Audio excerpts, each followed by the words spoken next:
चोरीला गेलेले mobile phone Ahmednagar शहरातील कोतवाली पोलिसांनी फिर्यादीस परत केलेत। फिर्यादी संतोष शिंदे राहणार समाधान हॉटेल समोर नगर दौंड रोड अहमदनगर यांनी फिर्याद दिली की ते त्यांच्या राहत्या घरी झोपले असताना एका अज्ञात आरोपीने त्यांचा आणि साक्षीदार उमेश शिंदे यांचा मोबाईल फोन चोरी करून घेऊन गेला। त्यानुसार त्यांनी दिलेल्या फिर्यादीवरून कोतवाली पोलीस स्टेशनला गुन्हा दाखल करण्यात आला होता।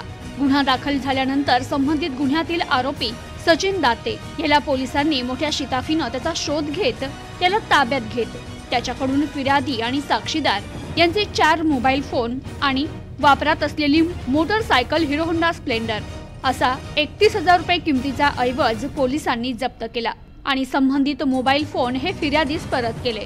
ही कारवाई अहमदनगर जिल्हा पोलीस अधीक्षक राकेश ओला, अप्पर पोलीस अधीक्षक प्रशांत खैरे, उपविभागीय पोलीस अधिकारी हरीश खेडकर, कोतवाली पोलीस ठाण्याचे पोलीस निरीक्षक प्रताप दराडे आणि त्यांच्या पथकाने केली। प्रतिनिधी शफी सय्यद, न्यूज टुडे 24 अहमदनगर।